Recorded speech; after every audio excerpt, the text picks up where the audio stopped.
Thank you all so much for being here. My name is Jeanette Snider. My pronouns are she, her, hers. And I will share more about myself during our introductions, but I just wanted to get out a few quick kind of logistical things, and that Doireann actually mentioned already that the Zoom is being recorded. So feel free to turn off your screen if that makes you comfortable. But we do want to make sure that this information is shared to a wider audience who could not perhaps be here today. Also, just so you know, everyone will be muted for this session, and that we ask that you please post all of your questions so that Doireann can kind of work through them and help to offer additional context for our conversation. So I wanted just to set us up with some general kind of terms to make sure that we're on the same page. I noticed within this work, a lot of times folks, we're not operating off of the same definitions. And if we're not, then the conversation kind of can stop and not move us forward. So here you can see, and I apologize for all the text, but here you can see when we talk about racism, we are specifically talking about a system. And this is, again, where we find a lot of challenges where folks think about this as a very individual thing. Although, yes, your actions can and are likely found within this definition, we want to really talk about this system. So it's a century, I'm going to read it just because it's important. So a centuries-long, multifaceted and self-perpetuating system of oppression in which white people have greater access to political, economic, and ideological power, and as a group have benefited from the continued and cumulative impact of that power. And so we put this, I like this little diagram of racism equals prejudice plus discrimination, which is often used to discuss racism, but the importance here is the power that your prejudice and discrimination can have on non-white people. Another definition I really like, and I think kind of folks can kind of hold on to, is racism, again, is a system. It's not a personal or moral failing. It's not a psychiatric illness. It's a system of power. And within this system, it does two things. It structures opportunity and it assigns value. And it does both of these things based on race, right? And this, remember, as we kind of work through, we understand that race is a social construct, which has very real implications given this definition. And so, again, just some additional concepts to consider as we think about racism, and we'll move into anti-racism. Here, again, race is not biological, so keeping that in mind, but it does, again, have real implications for based off of others' perceptions of you and how you are valued within this society and the inequity that it sustains. We all consciously or unconsciously internalize racial ideologies. And so that associate white people as superior and Black or BIPOC folks as inferior. And really within this racial hierarchy, we see white always at the top and Black specifically always at the bottom. And thus this is how racial constructs happen, where everyone else is found somewhere in the middle, can be switched around as we've seen over histories and time, and buffer races and all sorts of things. My expertise is in multiraciality, and this notion of folks with multiple racial heritages. And again, we see how that particular community has been used as a buffer class over time. Additionally, institutional racism shapes our society in profound and cumulative ways.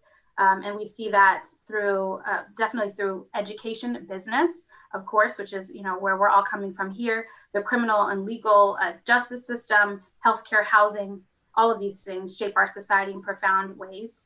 And has had so many ripple effects throughout. And we see this through segregation. We see this throughout wealth accumulation. And how do all of these things, redlining, housing, and how are all these things impacting how we show up and opportunities we've been given. And then the last 2 points here, intersectionality. This is really important, especially as folks are trying to grapple with this concept and this notion of how do we all fit? We have multiple identities, right?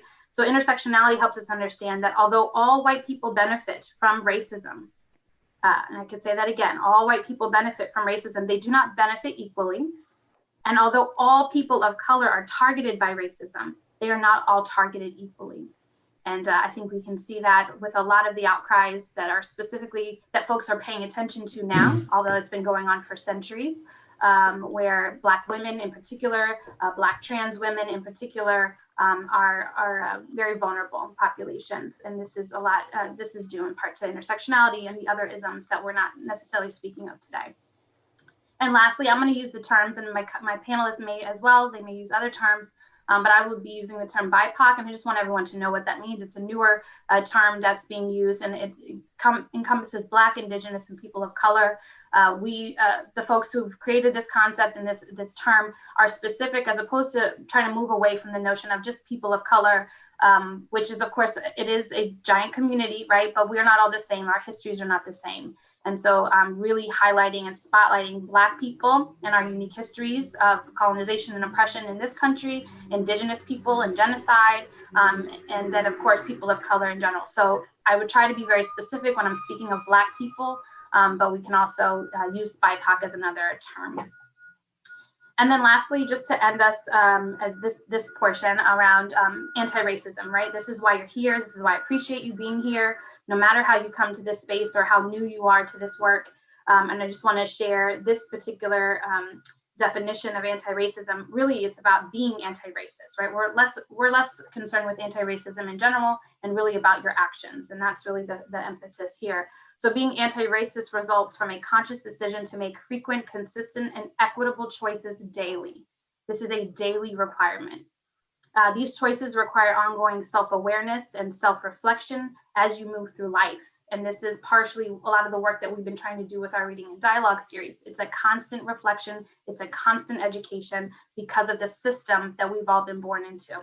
So in the absence of making anti-racist choices, we unconsciously uphold aspects of white supremacy, white dominant culture, and unequal institutions in society. So once again, being racist or anti-racist is not about who you are. It is about what you do. And then finally, this is a really great quote: to be anti-racist is a radical choice in the face of history, requiring a radical reorientation of our consciousness. And that is something that I hope we can discuss today and in the months, years, lifetime to come. So I will stop there. Actually, Jeanette, we have a quick question already in the chat, which is great. Please, every question you have, put it in the chat. I'll be trying to get to all of them if we can. But if I can't, we'll make sure that we talk about them later, or maybe make some documentation around the questions that you asked. But Jeanette, this first one, I think, is related to sort of exactly what we just talked about, the phrases that we're using as we proceed in the conversation. So the question says, when we define racism as a system, and I would like to describe a specific action an individual takes and negative action toward another person based on race, what word should I use to describe that action? I.e. the action that perhaps a few years ago, I would have used the word racist act to describe.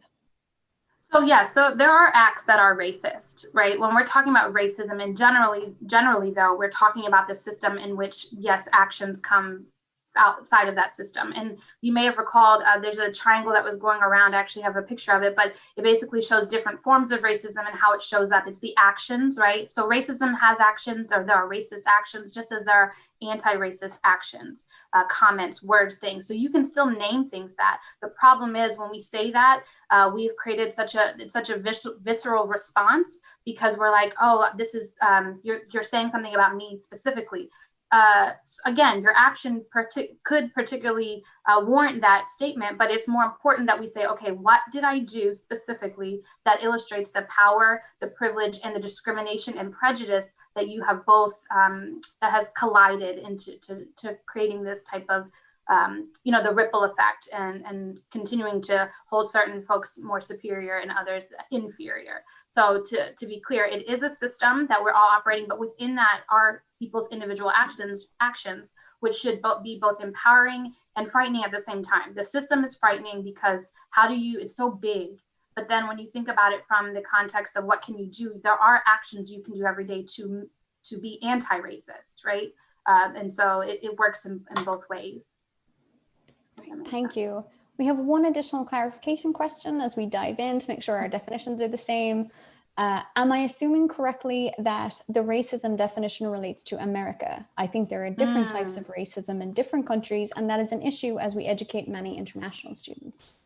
Absolutely. Thank you so much for that. 100%. So yes, everything that I'm operating from in terms of my own expertise is specifically found within the U.S. context. I do have a little bit of knowledge through my work in South Africa and Cuba specifically, but yeah, so racism does show up. White supremacy shows up everywhere, but it definitely in different ways. And our histories in the US are very complex. And so we should always understand and be grounded in that context. So thank you for that question.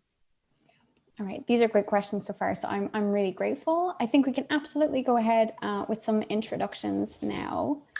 You want to go first? So I'll just kick off just since I started, and then I'll ask my esteemed colleagues to go after.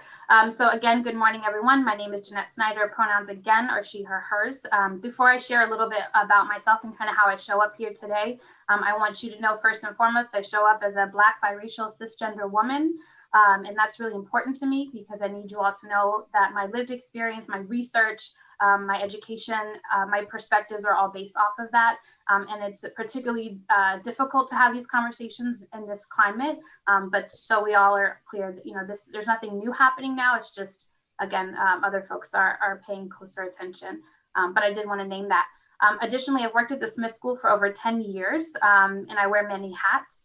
I currently serve as Associate Director in undergraduate programs. I also work closely with Dean Victor Mullins and Sarah Harold on our Smith-wide diversity, equity, and inclusion initiatives. And I created and co-teach a study abroad course to Cape Town, South Africa, which has a lot of implications for this particular webinar, even given the teaching component, the Smith component, and the social justice component that is deeply connected to my work. So that is me. All right. Dr. Goodman, would you like to go? Yeah, absolutely. Hi, everyone. My name is Michael Anthony Goodman. I am a fresh PhD. I studied higher education, student affairs, and international education policy in the College of Education, Corona class of 2020, as I'm learning is a thing. And I'm going to fully embrace that for all of its worth. I am here today and I'm excited to be here today to talk with you all and to share some of my experiences, but I'm also here as a white man. I'm also here as a queer man. I'm here as someone with a lot of education and a history of education. I've worked in higher ed and K-12 for almost 15 years in different capacities through actual practice and then also scholarship and research as well. I currently work at the University of Maryland. I'm an instructor in the student affairs program, as well as teaching leadership courses for undergraduate students. And then I'm a student affairs educator in the Division of Student Affairs, working primarily with fraternities and sororities, many of whom have members who occupy the spaces of Smith in lots of different ways. And so I certainly understand the student and the context that we're working in today. I'm also here as someone who understands that leadership and leadership education comes from an incredibly white space. And so as I teach about leadership and as I research leadership specifically in the context of student government and in the context of fraternities and sororities, I understand leadership through that lens that does center whiteness and comes from a white supremacist place. And so my relationship to anti-racism and anti-racism work is fully grounded in my belief in using your privilege for good. I guess it's not even necessarily a belief, it's a challenge and a charge and an expectation as a white person. And so I know that I come to this space with privilege. I know that the term good is very subjective, and yet here we are and here I am. And so those are the ways that I interact with and show up from a commitment and a desire to do anti-racism work within higher education and student affairs. Thank you so much, Dr. Goodman. KJ. Hey, good morning. I'm KJ Hughes. I'm a double terp undergrad in 2013 when I was 31 years old in class with 18 and 19-year-olds. So I think, and then I'm a fresh MBA student, Corona class of 2020. And my pronouns are he, his, and him. And I'm here really as I'm not an academic, so I think I'm the director of sports and entertainment at the Smith Sports and Business Programs, which was 2 years running now. Hopefully we have another. I think my presence here is more, from the real world, right? I am an entrepreneur. I am the son of an incarcerated parent. My dad has been in jail since I was 2 years old. My mom was an entrepreneur. And I think I come with a wealth of experience being young and Black and uneducated and trying to find my way through the system and navigate the system, right? I come with a lot of pain and frustration and anger, really, that, you know, Dr. Goodman spoke about in terms of being in these white spaces and knowing that they are white spaces and trying to navigate them without, you know, a degree, and never knowing that, you know, I am just as good as the next, but that comes with a lot of, you know, middle fingers. And so, but through it all, I've been able to run a company for the past 15 years that is successful. We represent athletes and entertainers in all business matters, including bookkeeping, tax, infrastructure, and we really try to put those guys on the right path so that they can accomplish the things they need to accomplish on the court while having someone in a team diligent enough to handle the things off the court or off the field. We've been successful at it, but again, it hasn't been without its challenges because that is a tremendously white space. I'm not an accountant by trade, but all of my competition are, and they don't look like me. The system is not meant to support people like me. You know, and so I think I show up here with a great deal of experience of being told no and understanding exactly why, and then going back to the lab and trying to figure out, okay, how do I play this game that I know is not meant for me to win? How do I stack the deck in my favor, or do I pick my ball up and just go play somewhere else? And so being on these calls and hearing from you guys helps me, and I hope hearing, you know, my perspective helps you, you know, understand, especially in the classroom, how, you know, someone shows up and actually seeing them in their authenticity. So I show up here with no mask, and hopefully you guys, you know, we can learn from one another. Thanks for including me. Sorry that was so long. No, it was perfect. Thank you. And Jasmine. Hi there. My name is Jasmine Sneed. My pronouns are she, her, hers. I am the student perspective as well on the panel. I'm a current full-time MBA student as well as a dual degree MPP student. I'm a triple turd. I graduated in 2017, government and politics major, so I was in the Tidings building, African American Studies certificate, which is really close to my heart. Honestly, I would think my majors were reversed because that was really my guiding charge and still is very much close to me. And I'm presenting myself here today. I am a Black woman, cisgender, but really, I'm really just coming here from my own perspective as a student, a BIPOC student, a woman of color on this campus, but also within my capacity as VP of Inclusion Professional Development for the MBAA, which is the student government of the MBA program. And so I've gotten a lot of feedback and insight shared with me throughout my cohort, and I've been able to provide that insight as well. Also, a little bit more about me as far as identity. I am a first generation college student. I graduated from Suitland High School within the PG community. And so I have deep roots within this area, even outside of the University of Maryland as well. Wonderful. Thank you all so much again for being here. I know we have a couple of questions prepared, and then so Doireann, you can take it away. Yeah, so I think almost everybody here knows who I am already, but I see just a couple of names that I don't recognize. So my name is Doireann. I wrote in my Zoom window there how you say it. It's Doireann, like Helen Mirren. I show up in the space as a non-American white person.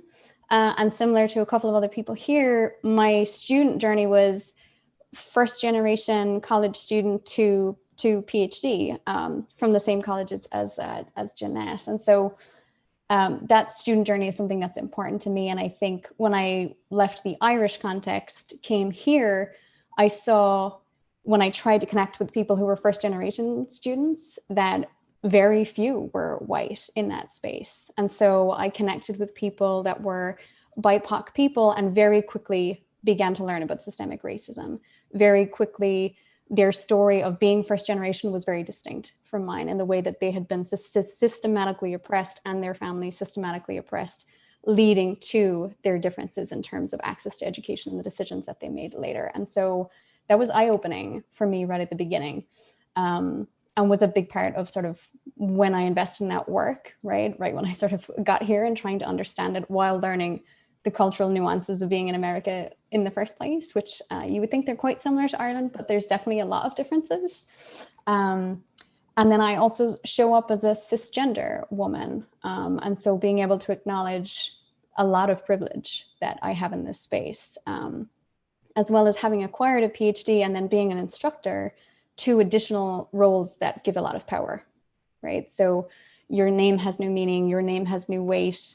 Being on top of the room, you're sort of assumed to take a position of authority. And I think that's why teaching is so important to me, because people doing the work is very instructive. I think it can absolutely change the world, but teachers doing the work can change society, I think. When you have a group of people who are listening to you and you decide to take that moment to share an important message, I think that can be a huge change effector. And that's one of the reasons that I was so excited that Dr. Snider wanted to do the panel. And I'm so thrilled, Jasmine and KJ and Michael, that you're here, because I think this is a perfect thing for the Smith faculty to be blazing the trail on and thinking about and doing this work, but also the staff and the students and everybody else who's partaking today. And I mentioned this to KJ and Jeanette already, but I really hope this is the first of these sessions and the first of these webinars, not the last word at all on this subject, because we could never cover it in 90 minutes, right? That would never work. So this is just the beginning, I hope, of a series that leads to continued education for folks. So with that, I'm going to go to sort of our first set of questions, and then there'll be an open Q&A. So you'll just populate as much as you want in the chat. I think that's very important to know. You won't be named when I share out the question. So you can put in wherever you're at, whatever question makes sense. Of course, I'll moderate it and share it out with the group here. But I think vulnerability is something that gets talked about a lot as sort of a superpower. And it's lauded, and everybody talks about Brene Brown and those great talks that she gives. But it's also a really, really hard thing to do. And so sitting with discomfort and deciding to be vulnerable, I know, is extremely, extremely difficult. But I would ask you to try and visit with that feeling today if you can. And to blaze the trail for you, Jeanette and I actually wanted to share a story. So when we organized this session, right, we sent out the calendar invite, we had our agenda, we had our panelists, we were really excited. This is the work, it's great. And we scheduled it for Rosh Hashanah Eve. And so immediately received some very important feedback from a faculty member saying, blast, I thought this was about inclusion and I can't go. And so we sat together thinking, this is a perfect example. Not everybody was at the table when the decision was getting made. And we immediately changed it, right? Because to do anything inclusive and to not acknowledge mistakes won't go together, right? They can't really coexist. And so part of this is recognizing anti-racism in higher education is not the quest for perfect, right? But the quest for having enough tools to deal with the imperfection and doing your best the rest of the time. So I just wanted to make sure that I shared that and sort of set that tone as we go forward. So the first question is sort of like all great questions, really simple and really hard, which is, what could racism look like in the classroom? So maybe Jeanette, start us off. Sure, absolutely. So it's an interesting way of framing the question of what could, or probably in my mind, what is happening, right? Which is racism in the classroom. Again, not calling individuals out necessarily, but really, again, the systems and kind of what we prop up. So in my mind, when I was thinking of this question, very quickly, the first piece of what it looks like is centering only voices, knowledge, and perspectives of white cisgender men. That is the first and foremost what I can think of in terms of my own educational journey, and what I consistently try to disrupt with my work through critical race theory is that we need to center other voices. So racism in a classroom, again, looks like majority white, white male classroom as well. And so not only what knowledge is being valued and propped up, but also who are the voices and the people in the room.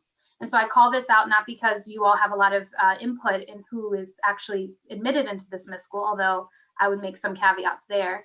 But I would say when I see a mass exodus of students leaving particular majors or particular settings, what is happening in the classroom that is making students not feel welcome or included where I have majors that are disproportionately look a particular way, which then of course results in fields looking a specific way. And this isn't just happening at Smith. I would presume it's happening everywhere, which is again why we have fields that are still predominantly that look homogenous in many ways. And lastly, I'll just say tokenization, right? When we tokenize BIPOC people, our students, any professionals that come into this space, and we ask them to speak on behalf of entire races or movements or anything. So again, I think as we do this work, and I know a lot of folks are working to try to incorporate a diverse curriculum or some new elements into their courses, still what can happen in those moments is that we expect the very few BIPOC people in your classes to know all, to speak for all, and not give them the honor and dignity of the education as well. So those are just a few thoughts. I look forward to hearing my panelists and we can talk more about this.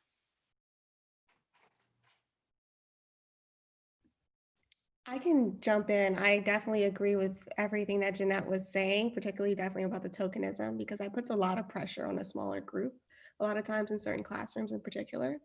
But another thing that really comes to mind, I read a book by Chidera Egeru. It's called What a Time to Be Alone. It really focuses on Black women narratives. And part of the story is really talking about the sense of perfectionism and the idea how that really, it touches a lot of groups. I definitely want to say that, but particularly I'm talking right now about Black women. It's this idea that we're trying to fit a system that was really never meant to look for us. And so we're trying to be as perfect as possible.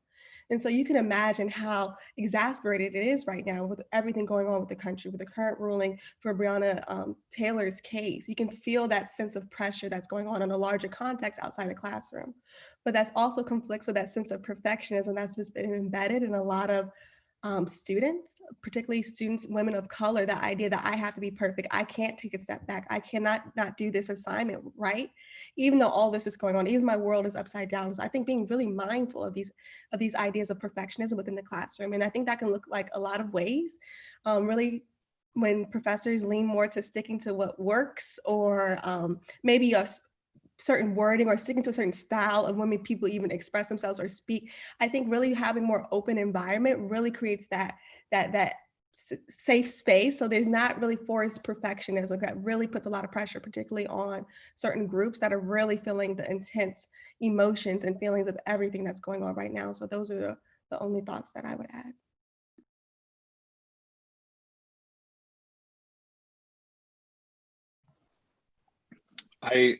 I am like taking notes also, Jasmine. So like I'm also benefiting from the brilliance. I think you're absolutely right. And I think something that I would add to what's already been brilliantly stated by my colleagues is that something as simple as your syllabus has so much weight and so much impact. I discovered that really because for most of my career, I've been able to kind of create from scratch, or I've been able to have agency to, help out a class by re-envisioning the syllabus. So like for me, I've always had the choice, but this class I'm teaching right now in the College of Education, it's a doctoral class. It's a required course for doc students. And I didn't have a ton of choice, but for some reason they let me have a little bit of freedom. And so I was looking at the syllabus and I realized that almost exclusively some of the scholars and lit were white men. And so I started, of course, like trying to find other things. And I was realizing that this class had been deeply rooted from just the pure like form of a syllabus, which everybody who teaches has one. I found that there were really no voices of color in the readings and the examples in some of the videos that we're being asked to watch. And so I think for me, that's like a responsibility of the instructor is like, you have the choice to disrupt your syllabus. And I know sometimes I hear, especially in leadership education, well, but when we're talking about history, or these are the people who were writing well, yeah, but you're also not teaching those people right now in 2020. And so you have to disrupt those formulas. You have to disrupt those ways of how maybe we came to a topic. And it's surely worth noting those things, but you also get to choose the direction forward, which isn't that same way that it was for a lot of things. And again, I know that someone may have a really great argument for their specific area, but I think by and large, that choice is really raw and is really yours. I also think you have the ability and responsibility to disrupt your syllabus. And so as Jasmine's talking about the injustice that we just recently saw this week, and that has been continued to be highlighted related to Breonna Taylor's murder, it's your responsibility to slow your class down, or your responsibility to say to your students, whoa, there's a lot happening. And I know that maybe some of you, and arguably should be all of you, are impacted deeply by this. The discussion board I need you to write this weekend, I'm going to give that one as a, if you can do it, you can, great. If you can't, that's also okay.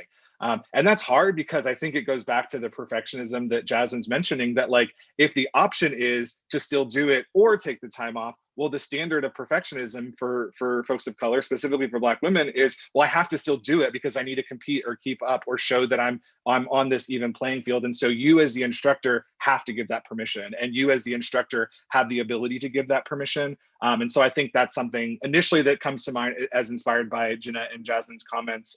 And as I think about even my own sphere of influence as an instructor. I'll jump in really quickly and piggyback just a little bit from the student standpoint. Dr. Goodman is absolutely right. So imagine, and I said this in class too, we do an Everest simulation, and I've never been camping or fishing or let alone on Everest, right? And so they're like, what tools will you bring? And I'm like, it was one point I was like, I forget the tool name, and I'm like, I don't even know what that is. And this is me at 35 years old. So imagine when you're in these rooms and you're trying to show up as yourself, and when you show up as yourself, you connect with nothing. And you go back, and so this is me at 35 again. Imagine that at 18, 19, and it's like, okay, well, when I show up as myself, I'm not connecting with anyone. So this is where you start to layer this mask on. This is where you start to understand. And again, it probably starts for us.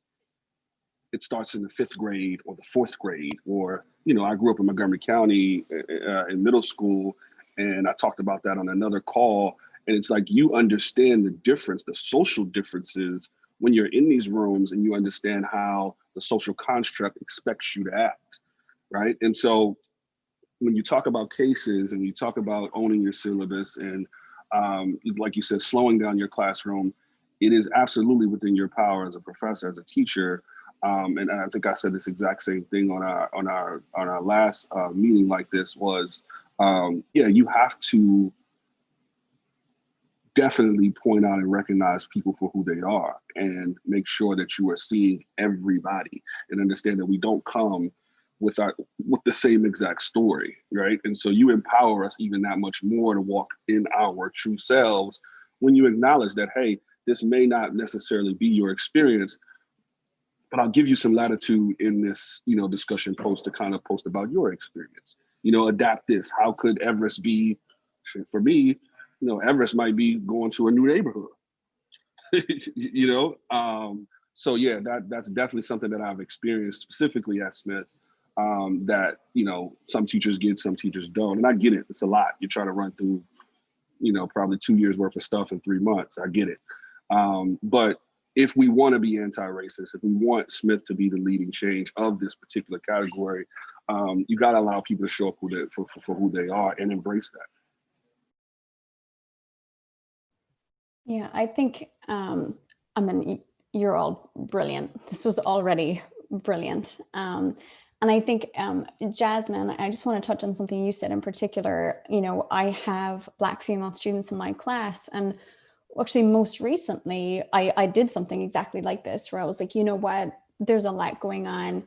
Like, you absolutely don't need to do these things, right? Let's slow the pace of this class a little bit, because we're going to visit with this actual topic soon, right? Like, let's just take a breath, because the world is upside down. And sure enough, my 2 female Black students, Black identifying students, emailed saying, are you sure you don't want us to do it? Because I don't want to let you down. And I just felt dismayed, because my job as the educator is to meet their expectations, right? I am supposed to educate them. And the idea that there would be a dynamic where they feel like they have to perform for me means to me that the classroom needs to be flipped almost, right? Where the power shift needs to change completely. Now, I, of course, addressed them, told them that I was like, you could never disappoint me. This isn't what this is about. This is me actually giving you time, not giving you time and then seeing who'll rise to the occasion, right? There's no secret piece in it, but the fact that they thought there might be, right? That has been their experience. And I think that, Dr. Goodman, you mentioned this, but if it's the done thing, right? Well, we teach our course content in this exact pattern, in this exact way, and every week counts. And that's how every single instructor feels, right? Every week is important. Every slide was picked deliberately. The image was picked deliberately. The quotes were picked deliberately. But if you're staying too faithful to that, you can't move it forward, right? Because you are just upholding exactly what Dr. Snider mentioned a minute ago, upholding an existing system. If you're trying to keep it exactly how it was, because who was it built for? And unless it was built for all of your students, it's probably going to be flawed as an approach to welcome all of your students. So I really, really appreciate everything that you shared. We do have some questions. When in the classroom, should instructors ideally be color or race blind to try to give disproportionately more space and voice to minorities? Oh, I mean, again, I'm here as a student. When you say race blind, you can't be race blind, right? I mean, that's not something that you can't be race blind. If you're race blind, that means you don't see me at all. If you're race blind, so I don't think that we're asking for a disproportionate amount of attention. I think it's one of those things where it's come in with the slate truly clean and see everybody. I mean, see us all for exactly how we show up, as opposed to, kind of covering your eyes to the fact that we are different and we come with our different set of experiences. I think this is where I think office hours and syllabus, and I think I learned this, through the process of me, trying to teach my own course at the University of Maryland, hopefully soon, keep fingers crossed, that you can tell a lot about yourself through your syllabus, and you also can open office hours up to get to know us as students, right?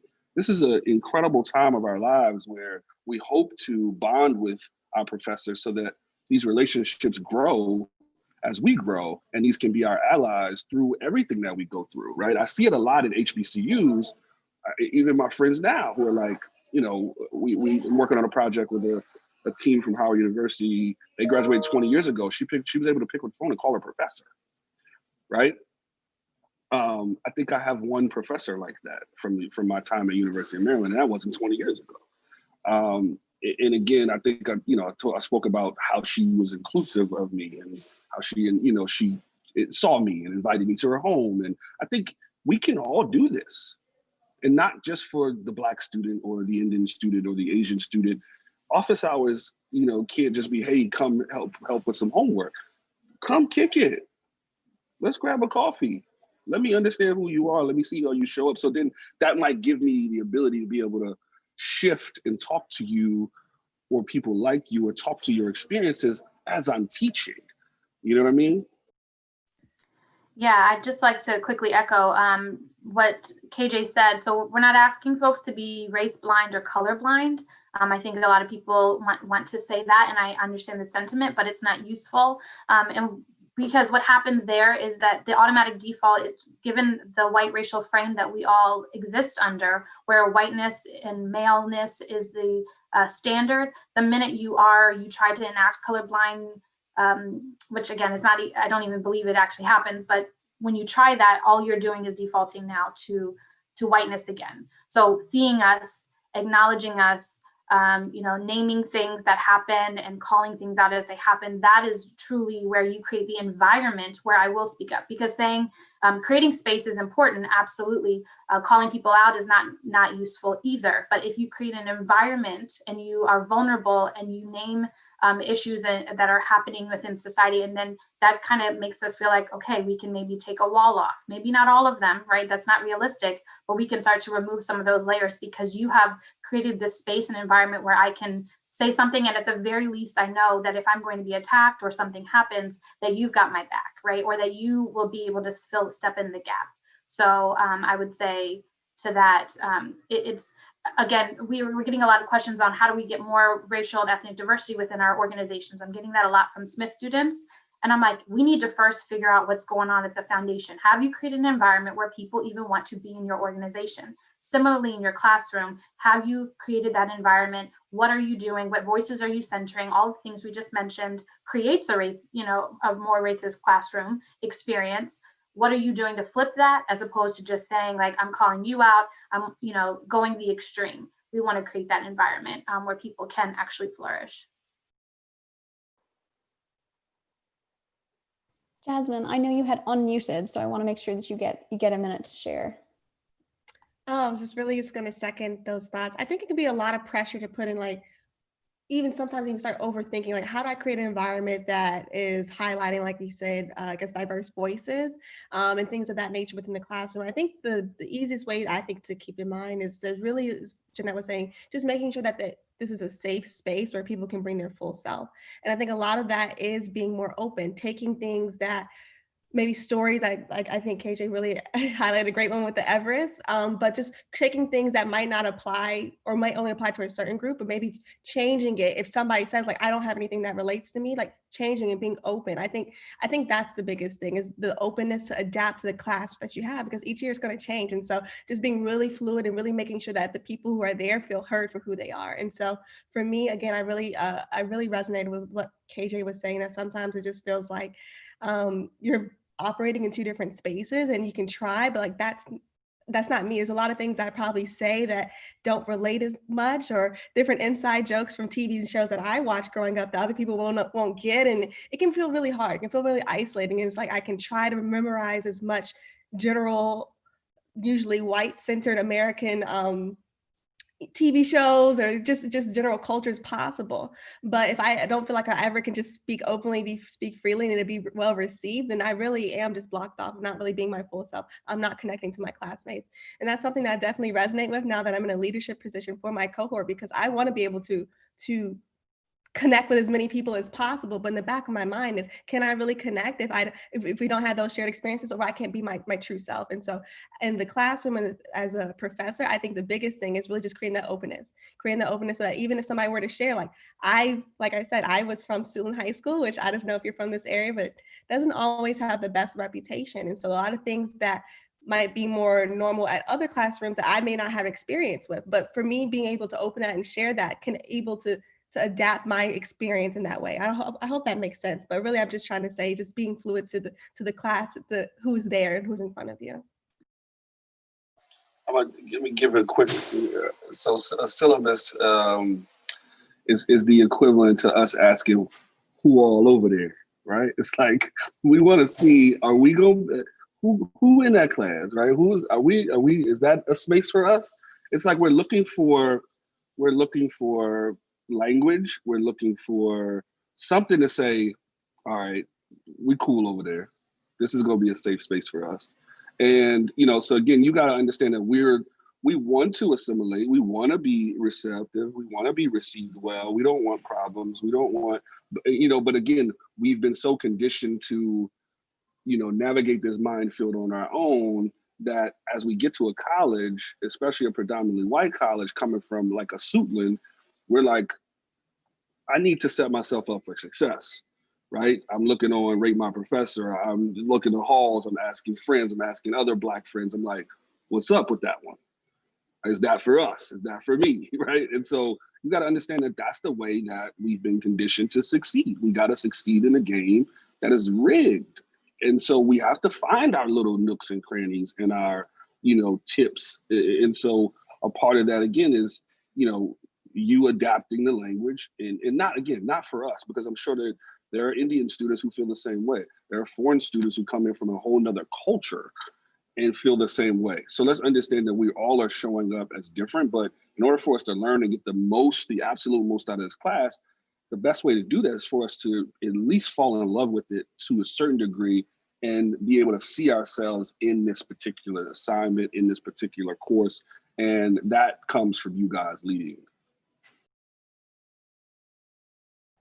Yeah, and what I think is always extraordinary about when I hear people talk about anti-racist education, none of it is different from what great education looks like, or what excellent teaching looks like, what excellent instruction looks like, right? So, Jasmine and KJ brought up this example of an Everest example and maybe asking for an alternative, but you could also start with that. Start by saying to your students, come up with a great example, bring one to me, so that there's a more student ownership over the class. And of course, depending on your content, you could be like, that's a perfect example, that's not an appropriate example, but that's an educational moment. That's what teaching is for anyway, versus saying, I have set all of the standards for you. Now come and see if you can meet them, especially if you haven't thought about every single student that's in your room when you were setting those standards, which is an impossible task for a faculty member. I think that that's an important thing I want the faculty that are on this call to remember, right? Including every single different student would be something you could not attain, right? When people see me sitting in a class, they never notice that I'm a foreign person or a first generation student, right? They're like, she fits the profile, tick, I know what that student's about, it's great, right? But they don't, right? And it's especially true, I think, for BIPOC students, where if we say, oh, I have a sense of their experience, they might have had a hard road to get here, right? That is racism in action, right? Because you are making an assumption about that person based on only what you can see visibly, which doesn't even, of course, extend to statuses, international statuses, people with disabilities, people with invisible disability, right? And like I said, we're sort of focused a little bit today, but it's a whole host of problems with inclusion if we work simply that way. We have a question as well. The Everest example was really useful. Do any panelists have other examples of specific actions, language, or aspects of a class that identify the class as being either welcoming or unwelcoming to BIPOC students? Well, when Judy just turned on her camera, it just immediately just brought to mind, one of the great things for Judy's class is that we would have like, everybody can bring like an article or something that was a reference and connecting it, of course, to marketing. And so that really just exactly what you were saying, it gives you the opportunity to say stuff that's relevant to me and really apply it in the same way. So still using the concepts, but applying different things that might be relevant. But one of the coolest things was at the time was when like the Popeye sandwich was really big. And that was really, really predominant, definitely within the Black community. And we had like different rappers endorsing the sandwich. It was just a different form of marketing that's not always seen. And I was able to share that in Judy's class, and it was welcome. And it's a way to kind of have the same structure. You're still applying the same things to it. You're just using different examples. And I felt very welcomed in that class. And to KJ's point, he's so right. And it's just creating that open space. You will be shared to other Black students or other BIPOC students like, oh, she's a good professor. She's open to us, or she's a welcoming space. Just that simple action right there could kind of create that impact. So I guess what I really wanted to say, I wasn't sure of the last question, was seemed like putting a lot of effort on the professor side. I really think a lot of it is just being open and letting the students come with their own experiences and letting that be okay. Can I just add, I'm sitting here cleaning my office and listening, but I had to run to the computer. And let's just stick with KJ's Mount Everest example with the question of the professor asking about the time to accommodate the student in the classroom. So I would also challenge you, and I heard this on another seminar with a professor who, if you really want to use the Mount Everest example in your classroom, I mean, you gotta use it, that's really important. Then instead of feeling that you have to come up with a whole new case of episodes, then one of the things, as Jasmine mentioned, is just be open. I think one of the best things that I just love that my minister at my church does is he takes a scenario and just breaks it down. He doesn't offend. So he can't assume that everybody in the church knows about sports. But when he talks about football, he does it in a way that doesn't offend the person who feels like, okay, you're making me feel some kind of way. He does it in ways, well, let's just talk about the essence of the football game.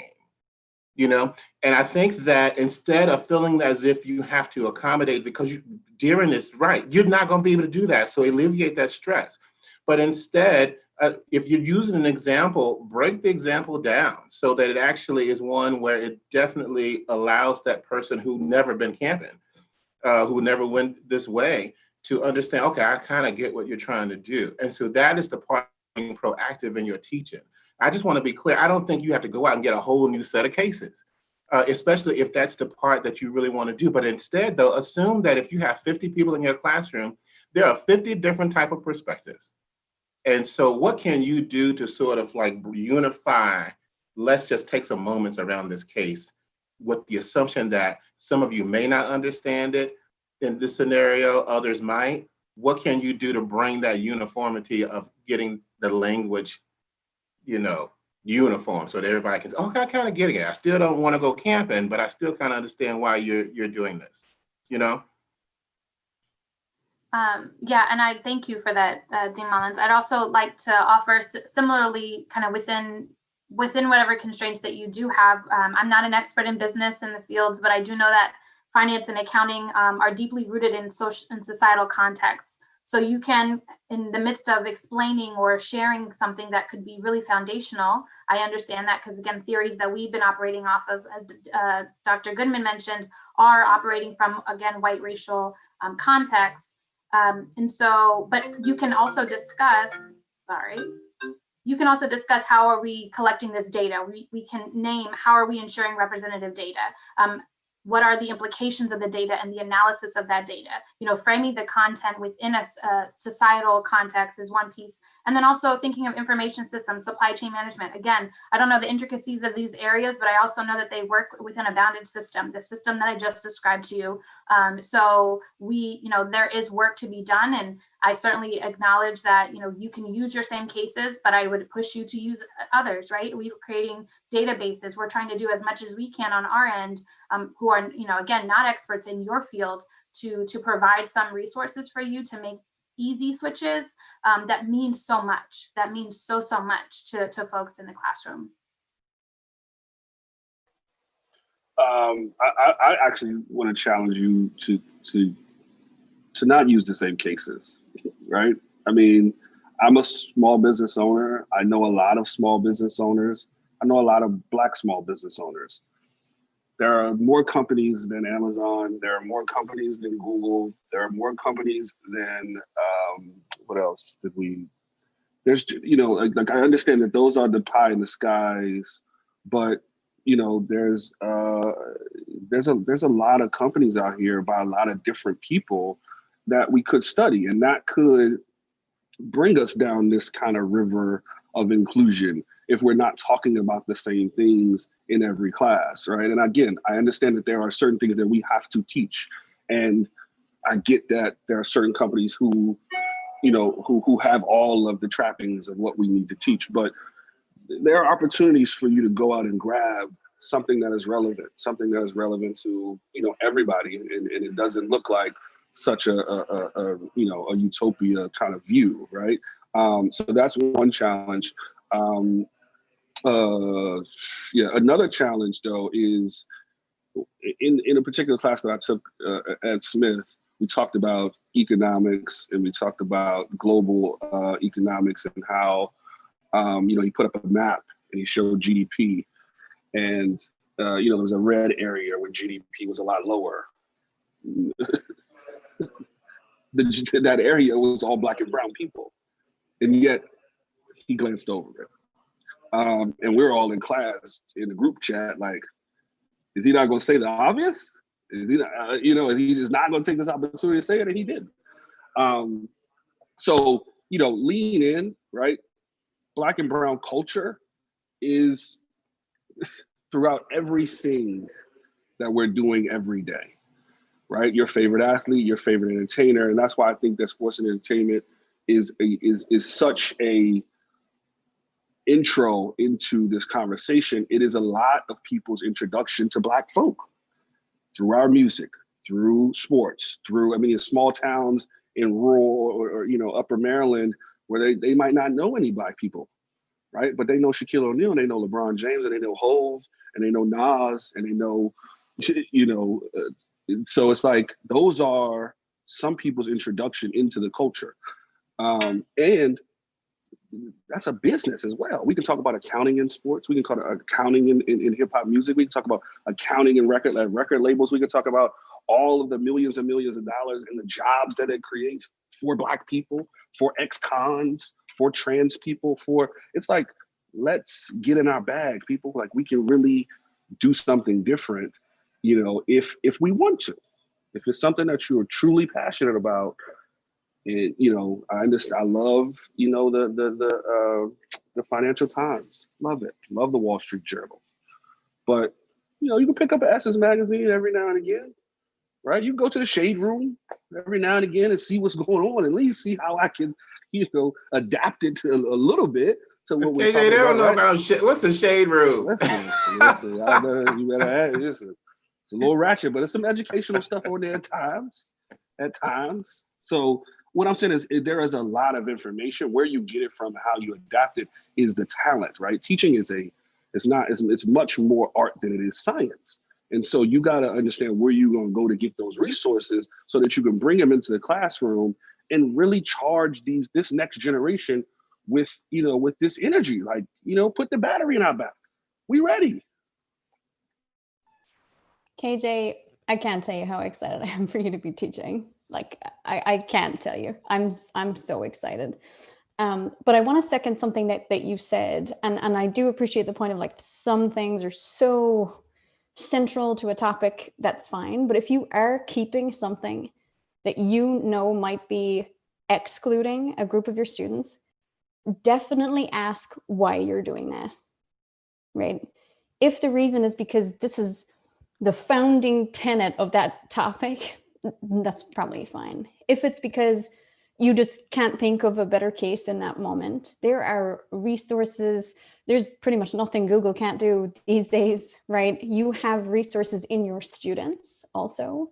And so, you know, the next question was going to be, what could anti-racism look like in the classroom? And I think we sort of have definitely already moved in that direction, and we have some great questions about it. But I do definitely want to reiterate what KJ said. If you're keeping something the same, make sure it's for your students and not in preservation of comfort, right? Or make sure it's not because it was just really hard to find the next thing. So I think just be very mindful of where you choose not to expend effort, because sometimes that's a privilege that we don't notice as much as white people. Like, well, I don't really have to expend effort on that right now because I'm a great instructor and I'll create an inclusive classroom anyway, versus I'm a great instructor. This is probably the thing I should do then, right? I should challenge myself to take this one more step, at least one more step, for the students in your room that might have felt disenfranchised their whole lives.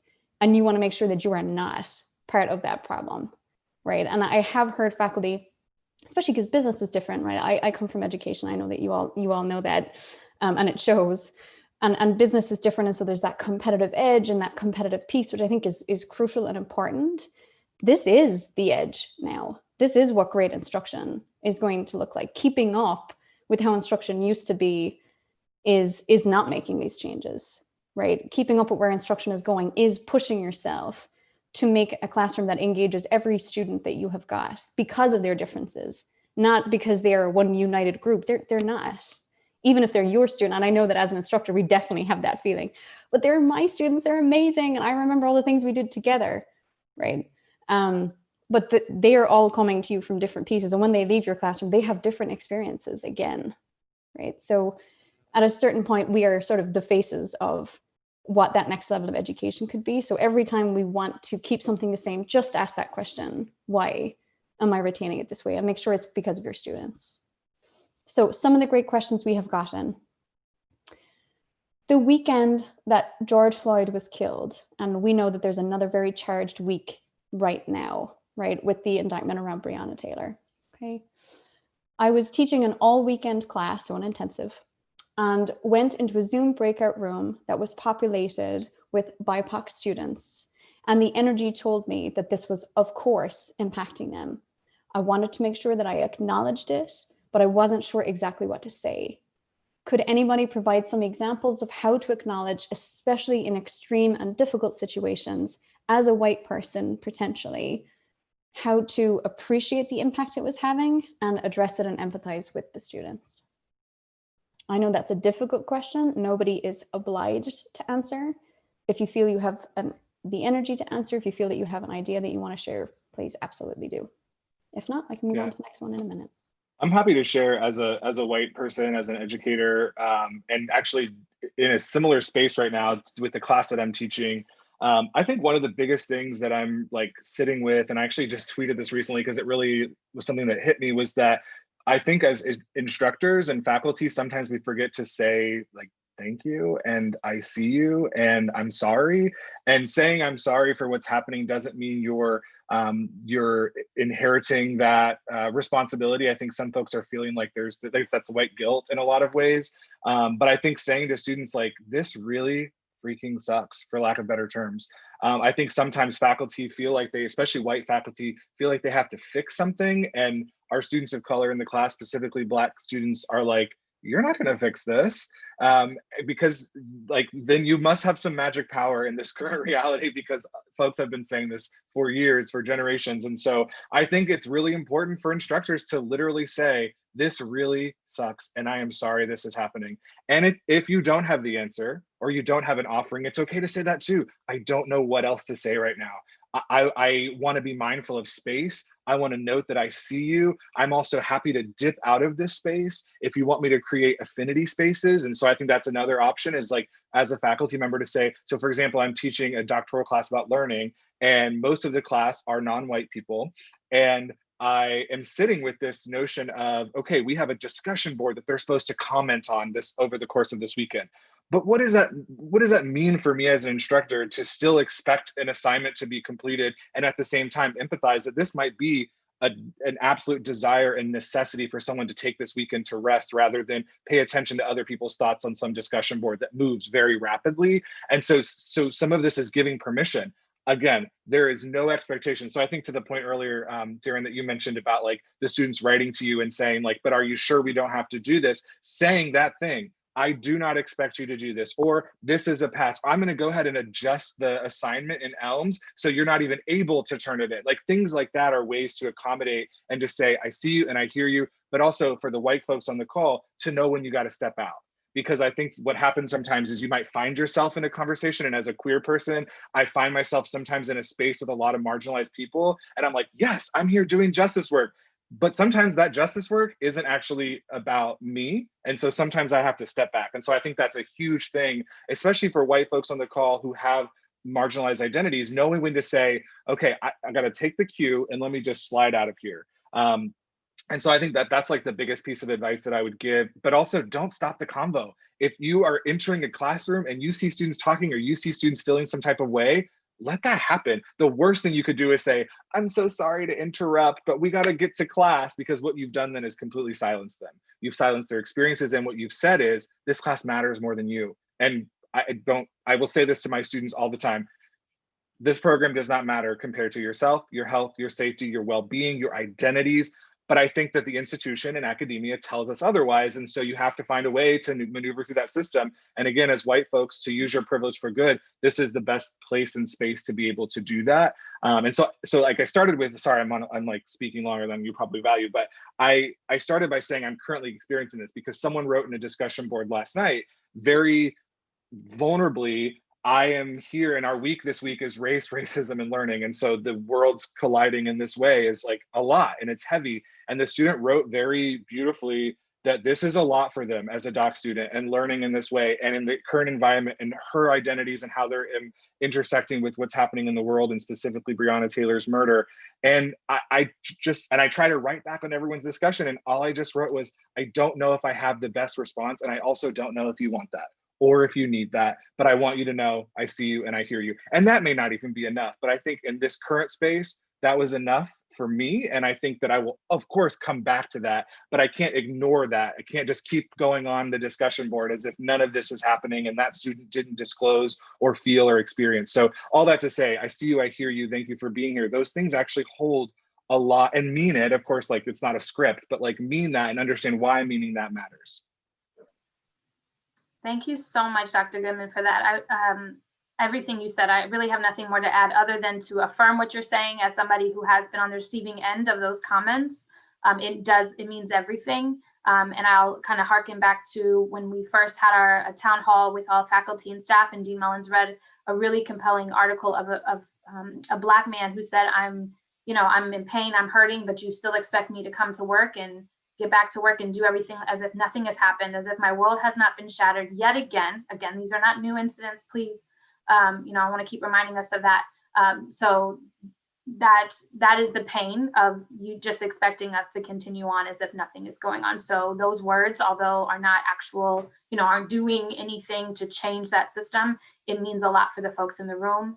And it's good for all of us to acknowledge that. So I just wanted to say. Sorry. Go ahead, Jasmine. No, please go. I was just going to say that I really appreciate everything that you were saying.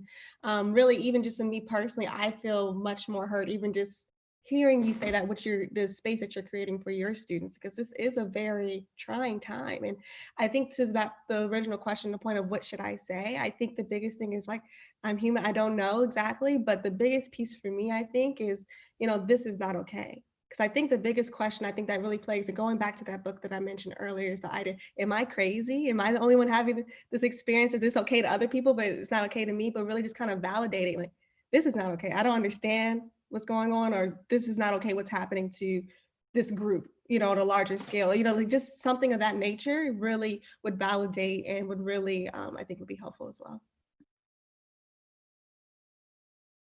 And I'm being a terrible scholar by not remembering who said this at a conference I went to. And Jeanette, you might actually know the answer to this, but it's long behind me. But someone said recently, like before they ask at the end of a presentation at a conference for questions and answers, they say, I want you to workshop your questions with the people in the audience, because sometimes people ask a question at a conference and you're like, where are they going with this? Or this is very selfish or specific.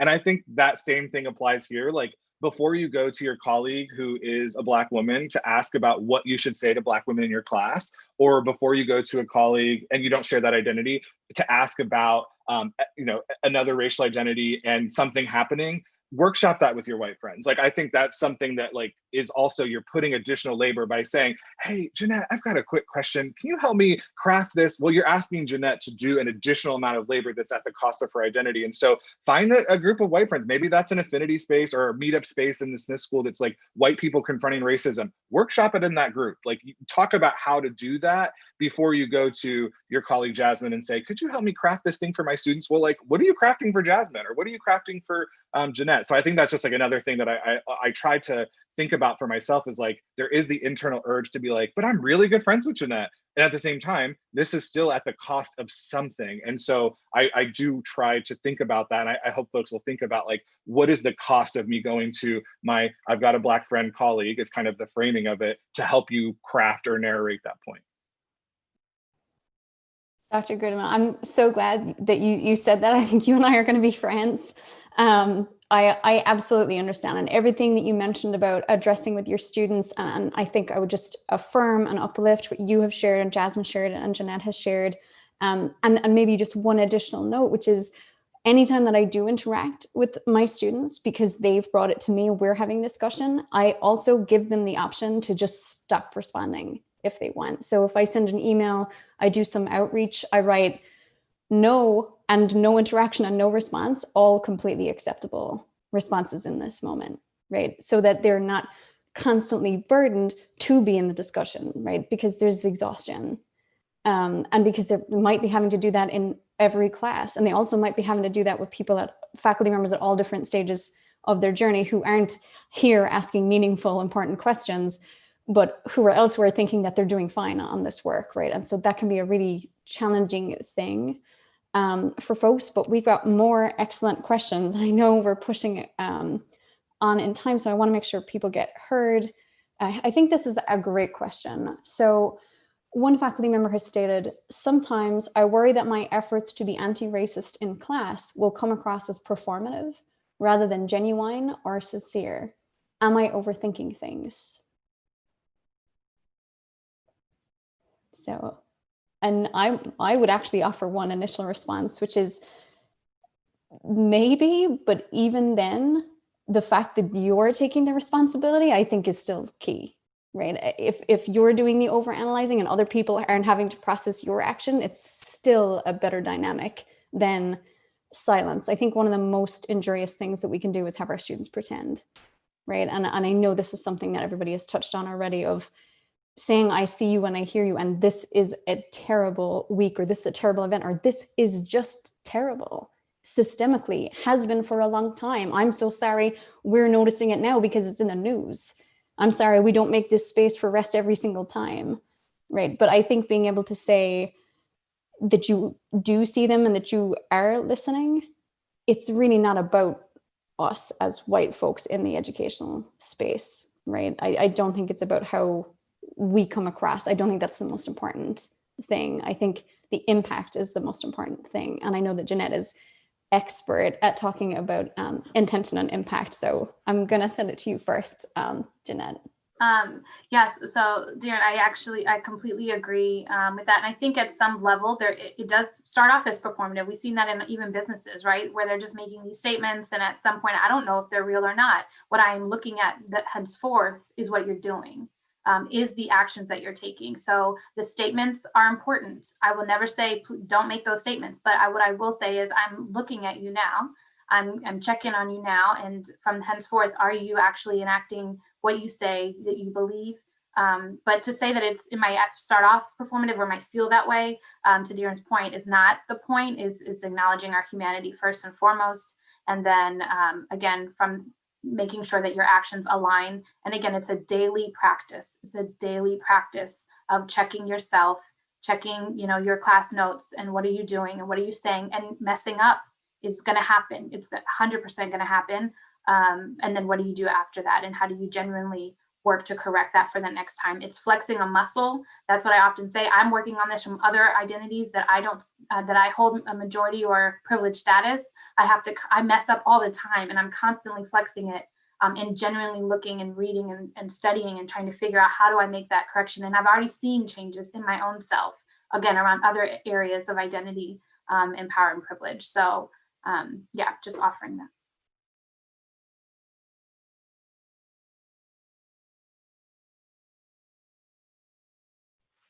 I will add, pull yourself out of the center. And I do agree with Jeanette. It is always performative until you show that it is action. And I think that we saw that a lot with institutional messages and business messages. For me as a higher ed scholar, I think about the messages that went out in February around the coronavirus. And a lot of institutions said, we're seeing lots of racism and xenophobia related to the coronavirus, but here's the hate bias information, and please submit your incidents in this way. And so it's like, what's the action behind, we're seeing xenophobia and racism happen? And I think the same thing is, over the course of June and July, institutions are saying these messages, and that's performative. But if you show us that it is more than just performative, and that's the same thing as an instructor, you can say, I see you and I hear you, but if you're not listening, then you're being performative. Thank you, Dr. Goodman. So we got sort of a series of questions in a row that all relate, also lots of people saying how much they're learning, how the examples are amazing, how they're taking notes. So more power to the four of you for just being incredible and sharing your insight and your expertise and your experiences. And it's an amazing opportunity to learn for the faculty that are here, but really for everybody that's in attendance. So I want to sort of close it up, I guess, a little bit with these series of questions, which all relate to the same thing, which is, where do I go to learn? So people saying, these examples were amazing. Are there more? These examples are amazing. Can I have more specific examples, right? This is brilliant. Where can I go to be coached or find these materials? And so what would you say to that? So this kind of reminds me of what's been going on in the news. I'm sure you all heard about the Wells Fargo CEO saying that there's a limited pool of Black people, there's a limited pool of this and that. And what it reminds me is you'll never find what you're not looking for. And so we are educators. We know how to do research. We know how to find things. We know how to recruit. We know how to do all of these things when we want to. I would encourage you to 100%. We are trying to implement OTL is incredible. I mean, absolutely incredible. And we're trying to implement stuff even on our, the DEI side of things. But there is nothing that substitutes your own research and your own digging and your own network. I guarantee you, if you're searching for it, you will absolutely find the answers to this. Because we are not, experts in your field, but I know that we can take this on and do better.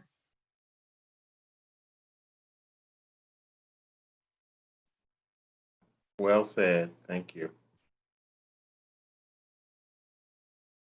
Dr. Goodman, I saw that your mouth was moving, but I'm not sure if you had unmuted. So I want to make sure I turned it over to you. No, I was just scratching my face. But I also want to be mindful of taking up space. I think similar to what Jeanette was saying was like this interdisciplinary approach is essential. I'm a higher ed, student affairs, international ed scholar, and yet I can show up in a business space and understand a bit about what you're doing, and we can make very clear transferability. Especially I think about as an educator of leadership, like there are massive connections between what I do in the business world. And I think for each of the functionalities of the business world, you can make incredible connections to the criminal justice industry or to from a marketing perspective into a public health perspective, from higher ed into engineering. Like there are lots of connections and intersections. And so I think that's also like your journals that you digest because you're members of organizations are just a very small opening into that topic. So pushing people to actually open up other industries, and you don't take it all, but take what makes sense to you. That's a big way that I try to position my learning and an area of growth that I need to really lean more into. But I definitely think that there are folks out there in other industries and disciplines who are doing really cool work that may only exist in that realm. And I think that's, unfortunate. Absolutely. So 10 minutes left. Our last question. I feel bad. I sent everybody like 7 questions, which of course we're literally on our 3rd question. So I'm sorry to the panelists, we didn't get to everything, but it was already so instructive. And like I said, this is just the first one. This isn't the end of this. The conversation absolutely doesn't stop here. And I hope for the people on the call, you go and take the call to action that people have given you here, saying you've got a brilliant mind and you have power in the classroom. Go and use those things. With that in mind, the final question is, what do faculty need to know?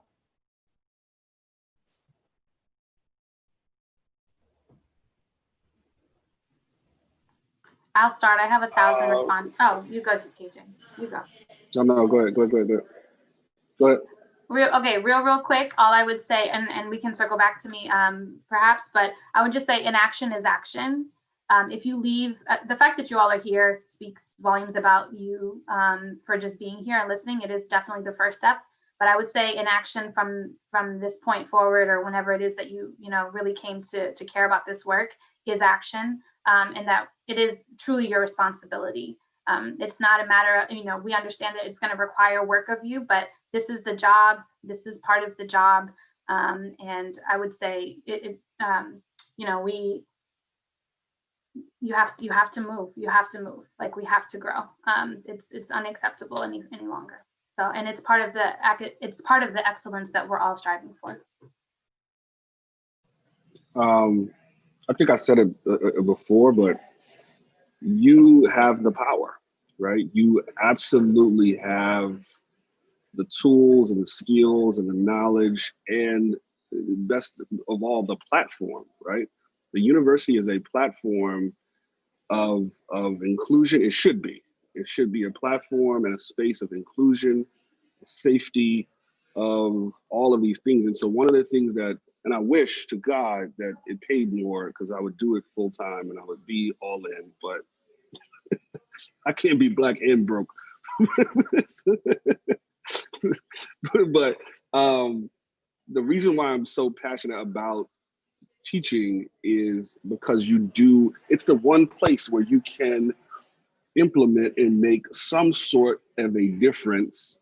At least you do hold the power. When you're in that classroom, in front of these students, in front of me, in front of, you literally have us, on every word. And so if you take that and you truly embody that, and I get it. Some people have been teaching 20 and 30 and 40 years. And I understand that is a long time to understand there's certain business processes and automation that you want to get into. But during this time right now, what we need from our professors and our educators is, we need guidance, and we need to know that we are seen and heard and felt, and that, we can literally do anything and be anything and come into these organizations and show up as ourselves and be smart, and ask questions and, be broken a little bit and be frustrated sometimes and be tired and exhausted and, be enthused and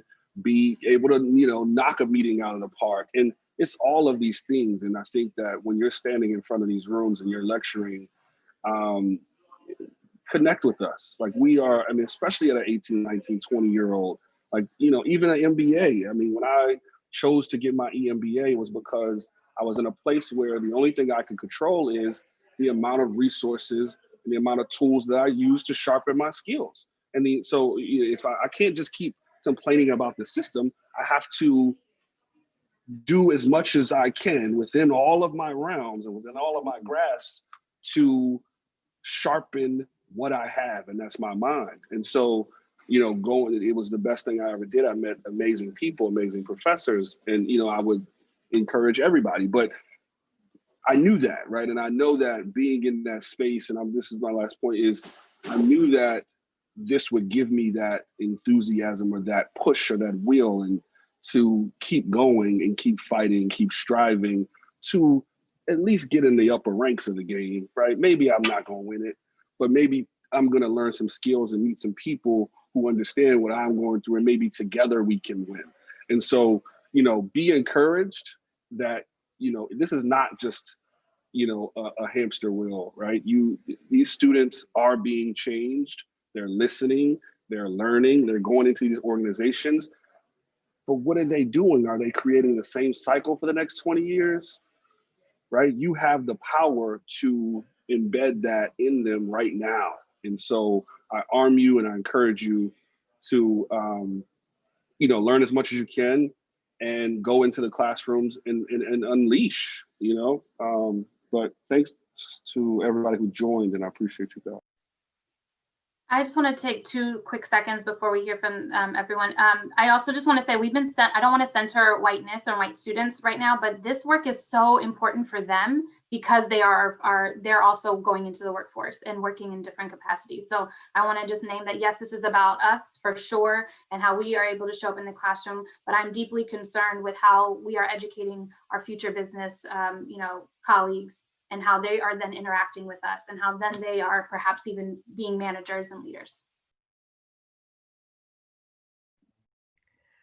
I was just going to say, what can professors take away? Well, second, all the amazing things that were said, but really just to the point that somebody mentioned about would it be performative? Yes, it's going to be some fumbling at first. It's going to be a little awkward. It's going to be uncomfortable, but that should kind of be like a message to yourself knowing I'm going in the right direction. It's uncomfortable because it's something new and this is the place I should keep going, and to follow it up with continued action. And I guess the final piece for me is just that really understanding and knowing that just saying some simple words and having that connection to another person to really say, I hear you, I see you, but even on a larger sense, like, yeah, I think this is wrong. I don't have an answer to fix it. I'm not a magician, that was said earlier, but this is wrong. You're not crazy. You're validated in your experience, or I should say validated, but I understand I empathize with your experience. And so those are the final thoughts that I would add. I also echo the appreciation and also the work that still exists ahead. I think for me, what professors and instructors should know is 2-part. One is that if you're someone who's kind of having that light bulb moment of like, ooh, I got to change, like I definitely have some work to do, or oop, I got to go look at my syllabi, or oop, I got to go check out my structure and schedule, or the way I advise, or my availability and accessibility of office hours, you know, lots of different things mentioned on this call. I would say, like, go do that. And there are lots of ways to help you. There are lots of learning communities on campus that are outside of Smith. There are affinity spaces for lots of different identities as it relates to teaching, especially through like the Teaching and Learning Center, the broad one on campus. So utilize some of those resources, and it might feel nervous to show up and disclose that you want to do some work, but like, please do that.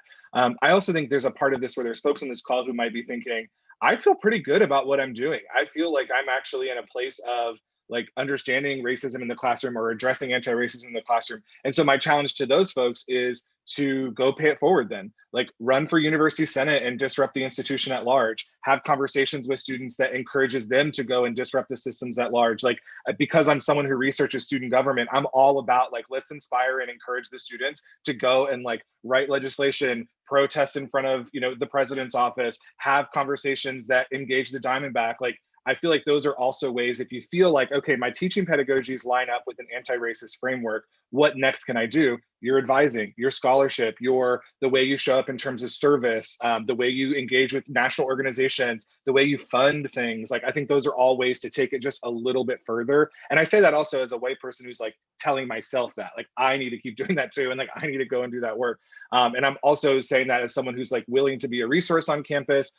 I've been a grad student full-time. I've been a full-time practitioner and a grad student. I've been an instructor of undergraduates, masters, and doctoral students. So I'm also happy to chat through as a resource if folks want to stumble or fumble together. I'm willing to make myself available in that way also.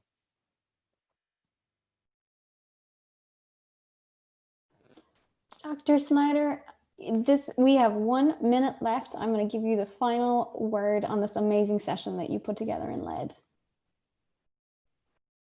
Oh, well, thank you. Well, obviously, I just need to thank everyone in OTL for their incredible work. You all truly are the definition of putting, boots on the ground and actually doing this work. I'm just grateful to be even in your orbit and to be able to help you as you really try to affect change. So thank you so much.